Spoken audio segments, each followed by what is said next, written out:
Ladies and gentlemen, fight fans all around the world, let's talk some boxing. But first, I give all credit and all allegiance to my Lord and Savior Jesus Christ. Now, I produced this video, which was Floyd Mayweather TBE More Evidence, and I was engaged in a discussion with a gentleman named Jeff Boxing. And Jeff Boxing, sometimes guys don't realize how much misinformation they have, but it's what it is. Jeff Boxing, anyway, was trying to show that Floyd Mayweather Jr. was not a top welterweight. He agrees that he was a top super featherweight, but he wasn't a top welterweight. And he's trying to make this argument that he wasn't. Okay? But while I'm talking to him, he wants to show that because Floyd Mayweather wasn't an undisputed welterweight champion, that he wasn't a true champion. In fact, let me get his exact words. He says this: I feel that the undisputed title is the only true championship in a division. There can only be one. Having all roads lead to one fighter is important. Obviously, a fighter who wins the title and cannot defend it isn't above the modern greats, but fighters who did and could hold it and fought all the consistent contenders at the weight, whom all fought each other, is important when you're talking divisional dominance and being a welterweight champion. That should be the foundation, in my opinion. How great was Floyd Mayweather's reign when it was filled with other champions? Retirement, a 5-year standoff where no one can say who's the best welterweight, and then a skirting of the young bloods when it's time to settle the score. Maidana was rated below Thurman, Brook, and Porter at the time Floyd fought them. If you recall, it was a poll between Maidana and Khan, and a solid, currently relevant welters like Brook and Thurman were not included. Thurman was number one contender for the WBA for years, avoided by Malignaggi, Broner, and then Maidana when old era's Thurman would have got his shot. Paul Williams would have got his shot. Being a champion today means about as much as being a contender back then. Pacquiao didn't fight names like Joe Guzman, Humberto Soto, Nate Campbell, Juan Diaz. It's hard to compare. Mayweather dominated a welterweight division fractured for years by politics and inconsistent top matchups. I just don't see it as top tier. Trinidad as well, I disagree with. The minute he unified with Oscar, he looked very crude and unsophisticated. Yes, great resume, but he did leave any doubt on his status as number one. Did he leave any doubt on his status as number one? Absolutely. Now, his basic argument is, if you're an undisputed champion, everybody knows you're the number one guy. But Floyd Mayweather, there's disputes about him being number one because he avoided other champions or other top fighters, and same thing with Manny Pacquiao. This is his argument. So I countered his argument. I said, look, you're saying that undisputed world champions in the past would have given everyone a shot, but then we look at the case of Sugar Ray Robinson. He didn't give Charlie Burley a shot. Okay? Sugar Ray Robinson's manager was presented with a fight against Charlie Burley. Burley was not on the top 10 list of welterweights, but was a highly avoided fighter and a member of a group of fighters coined Murder's Row. George Gainford, manager of Sugar Ray Robinson, admitted that he bypassed Burley because his style was such that he would have countered Robinson's. He asked Ray Arcel, can't you get me someone besides Burley? Henry Armstrong, who was an undisputed welterweight champion, also bypassed Burley, who was the number one contender at the time, to face another champion. Okay? I can go on and on forever about undisputed champions who did not face certain fighters who were very good in their era. I gave an example of Sugar Ray Leonard, and he didn't face Aaron Pryor. And you can go ahead and read my discussion if you want on the page, how I responded to him, because I went into quite a lot of detail, but this was the most important part.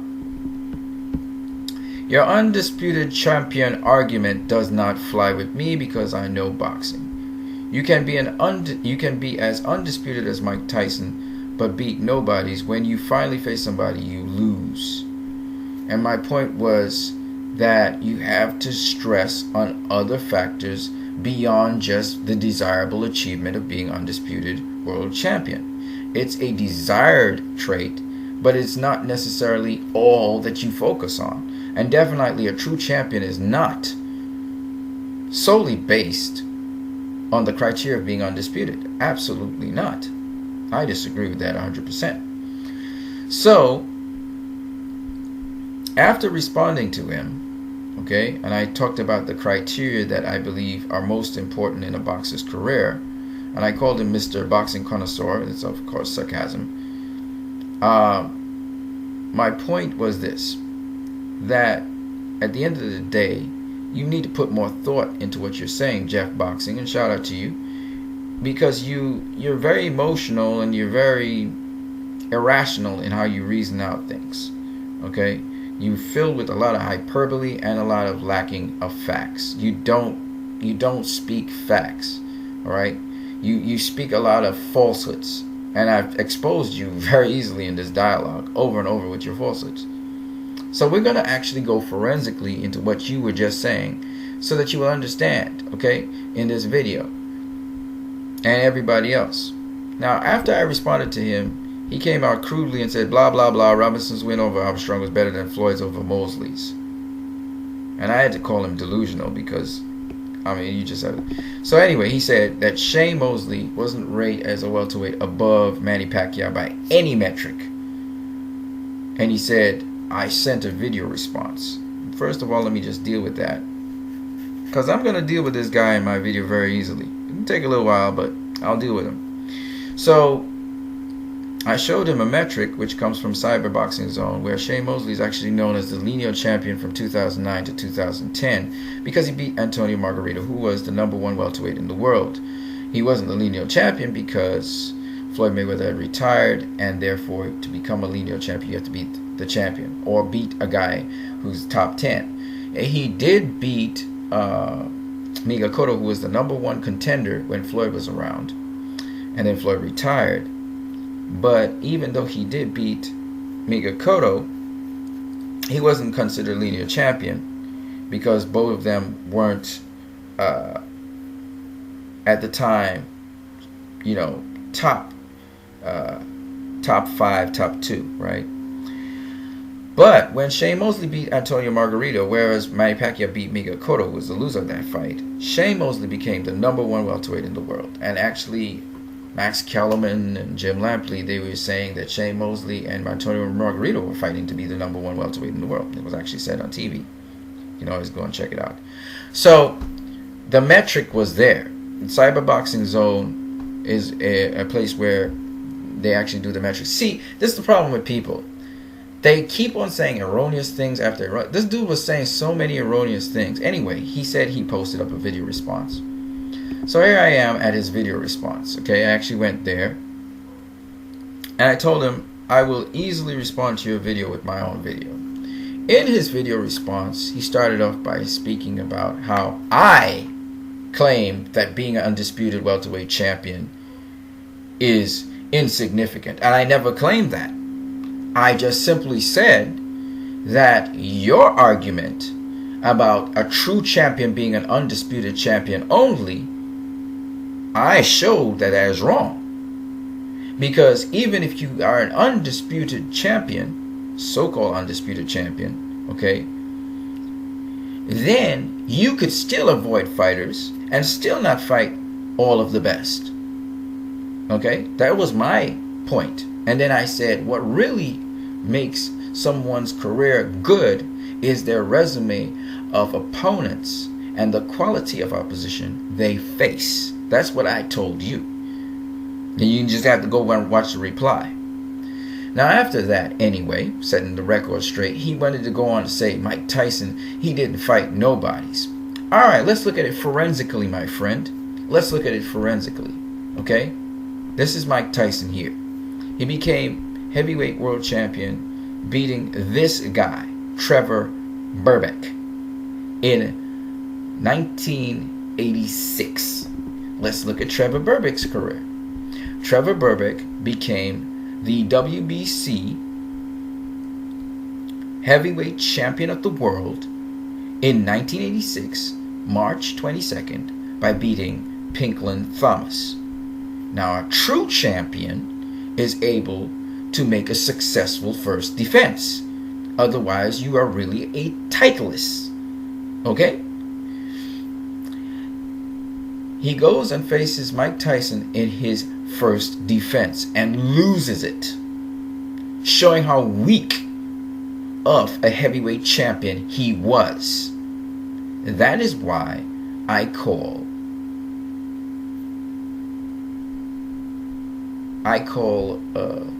Trevor Berbick a nobody. Now, Trevor Berbick was able to beat the great Muhammad Ali, but Muhammad Ali was way past his prime when Trevor Berbick did that. And Trevor Berbick was on the up and up. He had 23 fights under his belt. Okay? That's the only reason he beat Muhammad Ali. He would never beat Muhammad Ali in Muhammad Ali's prime or at the top of Muhammad Ali's game. It was never going to happen. Okay? Now, his shining light was Pinklon Thomas. Okay? He lost to James Buster Douglas. He lost to Carl Williams. He lost to Jimmy Thunder. He lost to Hassim Rahman. He lost to Lyle McDowell. Okay? He managed to beat a small Iran Barkley in the twilight of his career. Whoopie-doo, good for him. You know what I'm saying? But, Iron Barkley was down the hill anyway. And he never really... Iron Barkley wasn't a great heavyweight. He just moved up to heavyweight. Dude was really a middleweight, right? But the point being this. Trevor Berbick's highlight of his career was beating Muhammad Ali. Okay? And he won the title against a weak champion in Pinklon Thomas, he didn't even defend his title properly. He lost to Trevor Berbick. His first defense. Okay? Weak champion. That's as weak a champion in heavyweight as you can get.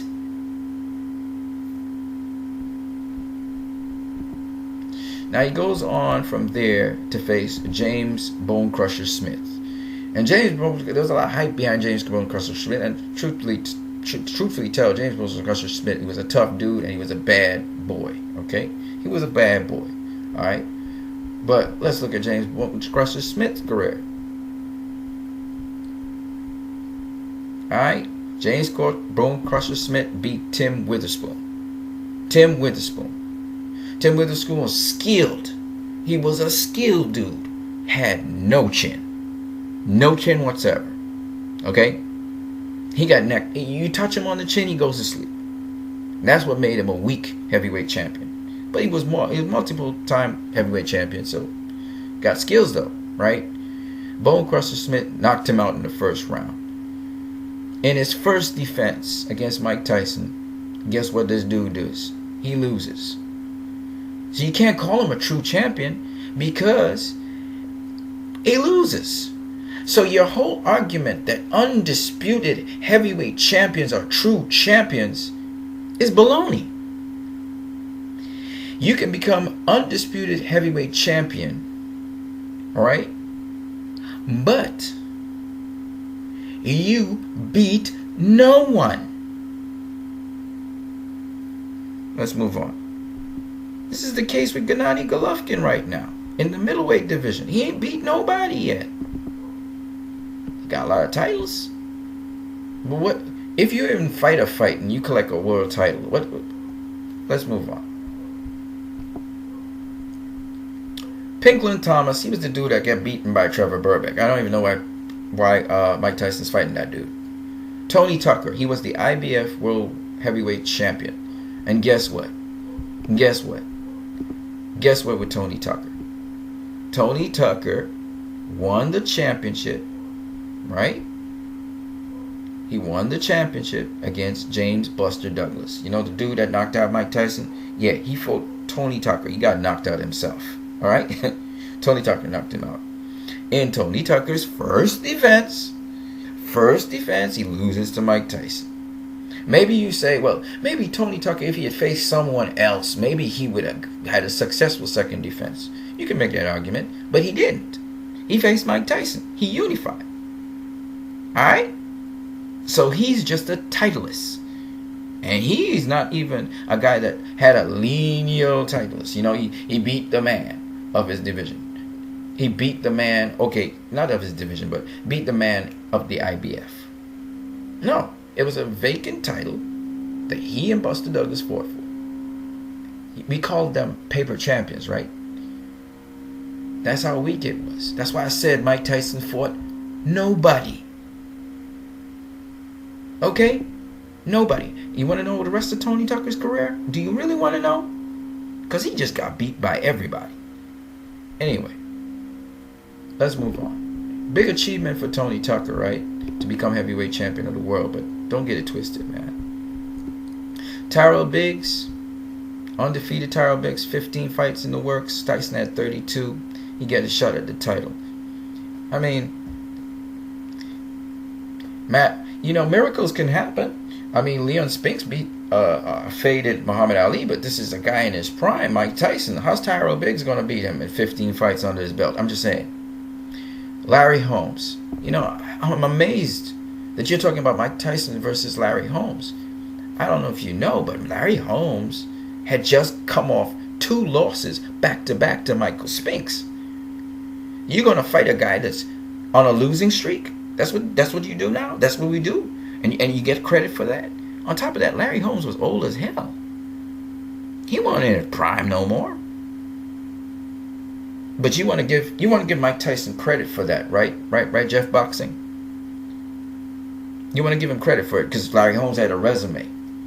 So you give Mike Tyson credit for beating Larry Holmes, but Floyd gets no credit for beating Shane Mosley. Because Shane Mosley was over the hill. But Larry Holmes was fine, right?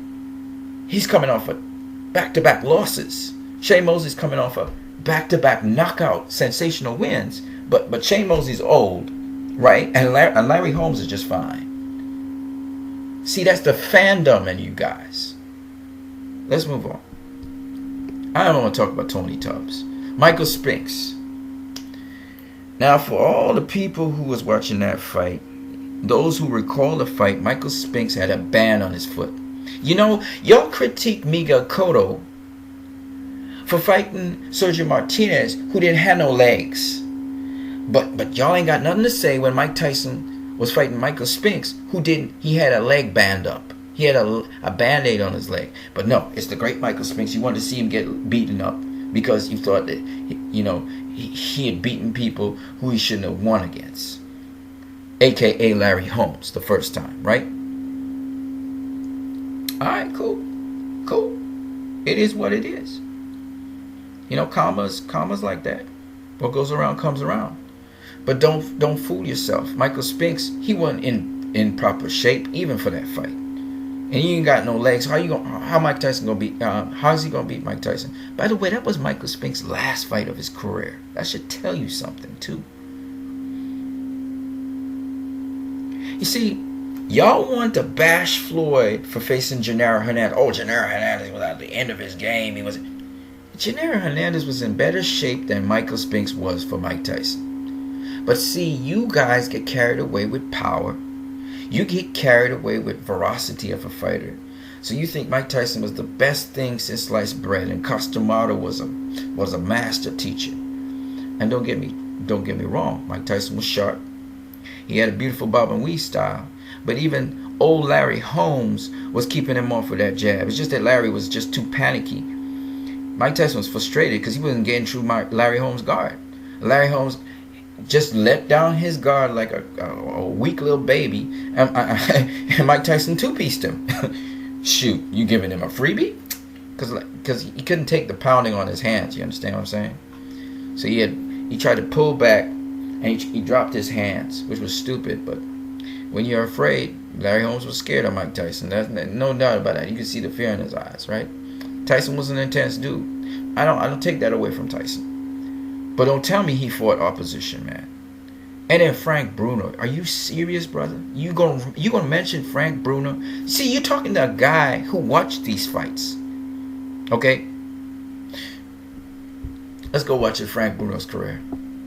Because y'all's a trip, man. Frank Bruno. Before he faced Mike Tyson. Alright? Before he faced Mike Tyson, Frank Bruno was knocked out by Tim Glassjaw Witherspoon. Okay? And, no disrespect to Tim Witherspoon, he was knocked out also by Bone Crusher Smith. Yeah. Look at right there. I'm showing you. Because if I was to tell you, you would tell me I'm lying. I'm a deceiver, right? This is Mike Tyson's career. overhyped, really overhyped. Now let's get to the after he beats Frank Bruno. Guess who he faces? Okay, he faced Carl Williams, and then he faces James Buster Douglas. Nobody thought James Buster Douglas was ever gonna beat him, because people beat James Buster Douglas. Everybody underestimated James Buster Douglas. What happened in that fight in Tokyo, Japan? Do you guys recall? Because I remember it. I remember when James Buster Douglas wasn't backing down. He got dropped. Yeah, he got dropped. And the referee did take a little while to count that count. But he was fighting and boxing Mike Tyson. It's the first time I've seen a guy stand up to Mike Tyson. So when he knocked out Mike Tyson, it shocked everybody, including me, because I was a big Tyson fan. I liked how he moved and everything. When he dropped Mike Tyson and stopped Mike Tyson, I was like, oh my God. But now when I look back at it with technique and skill and what he did to Mike Tyson, how he set it up to knock his tail out, that wasn't by chance. The dude trained for that. Now you can say Mike Tyson was on the down. You can make 1,000 excuses. Fact is, this dude who had no reason to knock out Mike Tyson, no reason to stop him, he shouldn't have ever stopped Mike Tyson, stopped him. Right? One of those nobodies actually beat Mike Tyson. And you can say all you want to say about he had issues with Robin Gibbons, he had this court case coming up and all these things. You can say what you want to say. At the end of the day, he got beaten by James Buster Douglas. And he was the undisputed heavyweight champion of the world. And guess what? James Buster Douglas wasn't the #1 contender. Okay?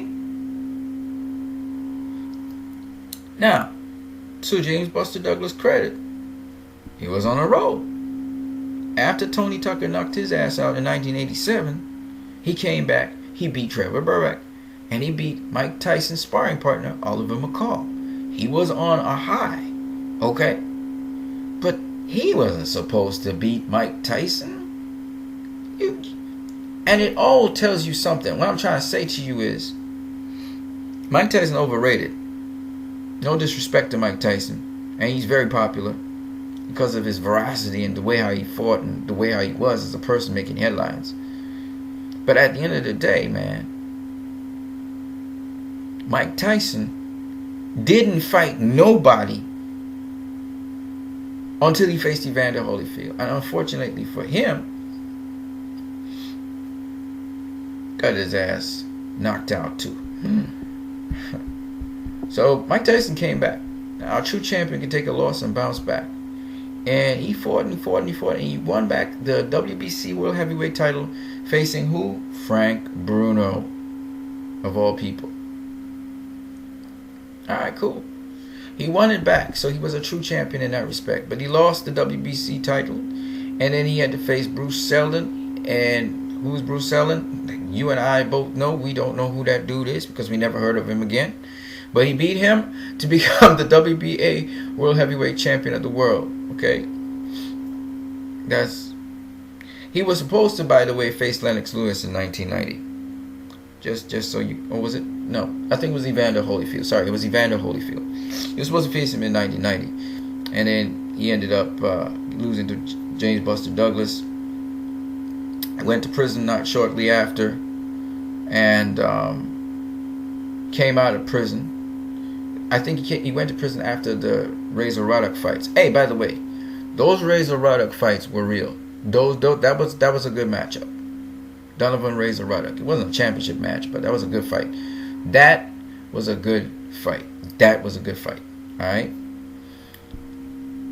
So yeah, he faced Evander Holyfield, lost to him. He was losing to Evander Holyfield again. He got DQ.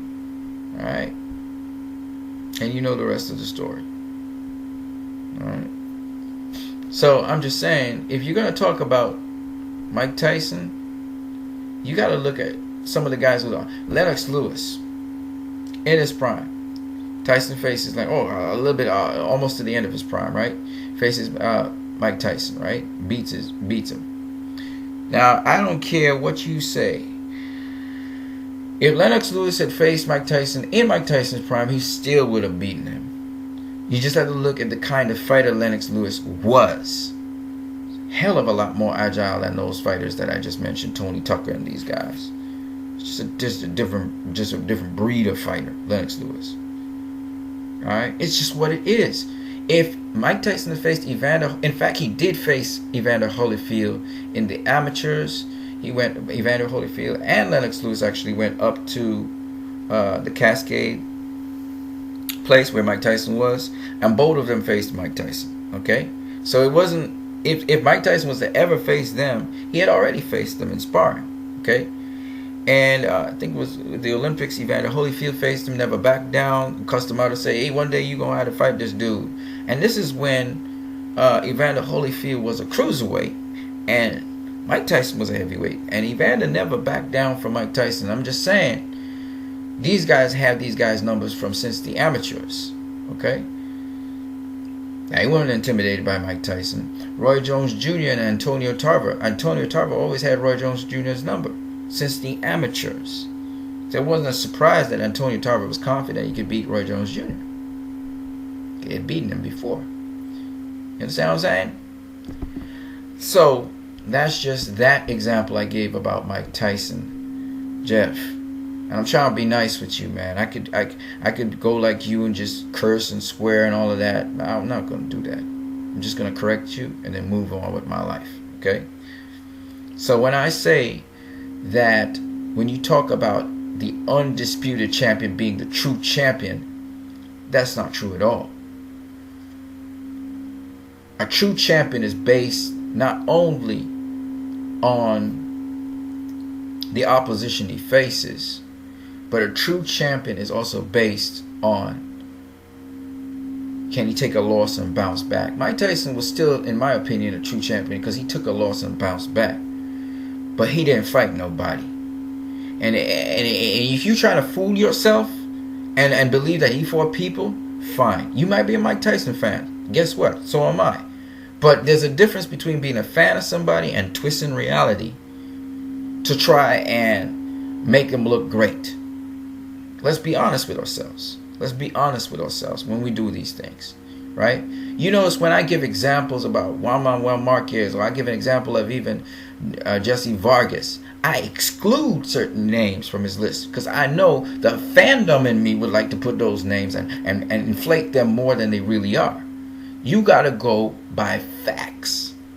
They call certain people aficionados because they're supposed to divorce themselves from emotion and just look at the facts of the situation. Look at the facts of a fight. Look at the facts of the qualities of a fighter. Look at the facts of the opposition of a fighter. Alright? Now, you went on to say that Henry Armstrong, this is the last part of my video, you went on to say that Henry Armstrong was the number 2 welterweight in the world when he faced Sugar Ray Robinson. That may have been the case. But see, I'm actually pulling from articles when I talk to you guys. I don't just talk because I like to hear myself. And that's why I say I come from facts. You come from emotion. I come from facts. On this day, Sugar Ray Robinson beats a shell of the legendary Henry Armstrong. This is an article I actually showed you, bro. But you didn't want to read it. Because reading is fundamental. You don't like reading. And since you don't like reading, and you don't like researching things, you're always going to be somebody who goes with the pop culture. You go with what everybody says, and you don't go and look up things for yourself. So you are here talking about me being a deceiver when your mind can't wrap itself around facts. You don't go looking for things. You like to be fed. So you will speak the popular sentiment of the day because you don't have critical thinking skills.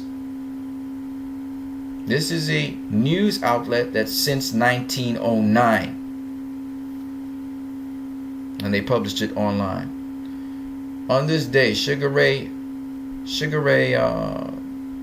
Robinson beats a shell of the legendary Henry Armstrong. And goes on to say this. The writer is Matt Christie. It's a dude that covers boxing all the time. As he was growing up, Sugar Ray Robinson, or Walker Smith Jr., as he was then, idolized the swarming savagery of Henry Armstrong, homicidal Hank, who simultaneously held world titles in 3 weight classes: welterweight, lightweight, and featherweight, at a time when there were only 8 weight classes to aim at. In 1938, Armstrong was second only to the heavyweight leader Joe Louis as the biggest star in boxing. But by August 27, 1943, Armstrong's peak had long gone. His claustrophobic high-tempo style could not go on forever, and when he stepped in the ring with rising star Sugar Ray Robinson at New York's Madison Square Garden, he was fighting on memory. Those memories had accounted for the majority of his comeback opponents since losing a pair of world welterweight title fights to Fritzy Zivik in 1940 to 1941. Now, you told me I was lying when I said that he was over the hill. But see, then you are telling a guy who resorts to a magazine that's there since 1909, that's now posted online, you're saying that he's lying. Okay? See, this is what you guys don't understand. When I talk to you guys, I'm not talking from my information. I'm not the source of all knowledge. And that's why it annoys me that you guys think I'm just one of those guys that talk out of the crack of his butt. I don't do that.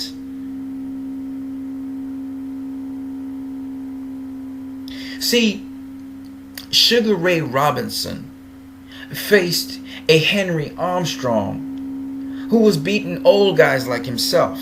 But yet, when he fought a young guy, a guy with 24 fights, a young pup, now up and coming, just like Sugar Ray Robinson, that dude who's a no-name to this day, beat him.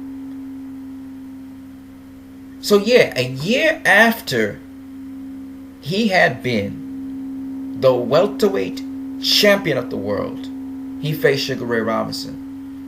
But what you don't understand is that he was declining rapidly even as heavyweight champion of the world. That's why Fritzy Zivik beat him twice. Ain't no way Fritzy Zivik beating Sugar Ray Robinson when he's at the top of his game. And in other accounts, they talk about his face swelling up fight after fight as he started to decline as a world champion. And it culminated in his loss to Fritzy Zivik in 1941. And yeah, he beat some of the guys who was of his era, who was old like him. So he had a couple names on his list that he rematched, which is what this article is saying. But dude was gone.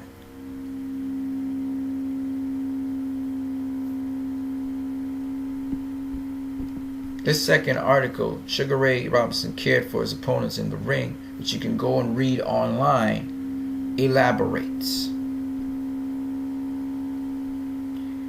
Years after he quit the ring, Robinson would admit he did the opposite of throwing a fight. I let a fighter survive with me in the ring longer than I had to. His biographer, Will Haygood, writes, one example of Robinson's considerate nature was his agreement to a Madison Square Garden bout with his own idol, boxing welterweight champion Henry Armstrong, so the older man could get a paycheck and quit the ring for good. You hear it. This is an account. You can go check it out online. It's right there. It further went on to say that Henry Armstrong did retire from boxing, but then he had to go back into boxing because he needed money, so he went on fighting other fighters. Sometimes he fought guys who were basically journeymen. Sometimes he fought high-level fighters. He won some fights. Alright? But the dude retired because he was done, and Sugar Ray Robinson was trying to do him a favor. That's why There are accounts about the bout where Sugar Ray Robinson could have stopped. He could have stopped Henry Armstrong anytime he wanted to. But the crowd had an understanding that and respect for Henry Armstrong that they were glad that Sugar Ray Robinson carried him to the final bell. Now that didn't happen with Shane Mosley versus Floyd Mayweather, and it didn't happen with Shane Mosley versus Antonio Margarito. Mosley was the top welterweight in the world, contrary to your opinion that he wasn't. Contrary to the ring's assessment that he wasn't. He was the top welterweight in the world. Manny Pacquiao was sensational, but he beat a guy who was beaten already, and the number one spot was taken by Antonio Margarito. There's a ranking, there's a rating system, right? The rating system that you want to rely on for Sugar Ray Robinson, but the rating system you want to discard when it comes to, you know, Shane Mosley and all of these guys, right? So that's why I said you're a madman for thinking that Ray Robinson facing Henry Armstrong in the condition and in the standing that Henry Armstrong was better than Floyd facing Shane Mosley. You have to be crazy. Okay? Henry Armstrong was all but shot when he faced Sugar Ray Robinson. Shane Mosley wasn't shot because the fight before, and 2 fights before, he proved that he wasn't shot. Now he looked old in the fight against Mayweather because Mayweather was quicker than him and sharper than him. Mosley was facing a fighter that was quicker and sharper than him, and he didn't know how to handle that. Okay? And Shane Mosley never been the same. Floyd gave him a beating of a lifetime, but Floyd couldn't knock him out because nobody knocks out Shane Mosley. Okay?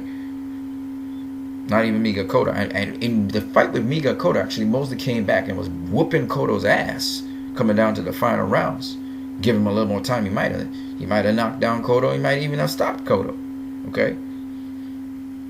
So all I'm saying to you guys is, I'm saying to you, Mr. Jeff Boxing, while you was going into this set of hyperbole and cursing and all of that, because I'm giving you facts, brah. Now, if you can respond to this in fact, that would be great. But you don't. You never do. I keep on dropping gem after gem on you, and you have no response. You can't come back. You shoot blanks all the time. And that's why I said you need to sit down in a corner and learn some boxing. Alright? And then you can step to the plate and talk with me. But you're not ready for that. You're not ready for that. You didn't research. You didn't read. You didn't search out things. You didn't watch fights. You didn't watch these fights. I'm not saying you would watch Sugar Ray Robinson versus Henry Armstrong because they ain't got no fight. I ain't seen no fight on tape. I looked for it. I saw a couple fights of Sugar Ray Robinson at welterweight. Not complete fights, but a couple of them. They got a complete fight with Charlie Fasuri versus Sugar Ray Robinson in color, by the way, which is pretty dope. You know what I'm saying? I found it. I found one with Sugar Ray Robinson at featherweight fighting, super featherweight fighting, right? I saw Sugar Ray Robinson facing a couple of other opponents. I'm trying to remember who they were. One was Cliff something, and another one was at welterweight, and there's a couple of them. All right. My point anyway is this: I watched Sugar Ray Robinson fight at welterweight. Okay, I watched Sugar Ray Robinson fight at middleweight.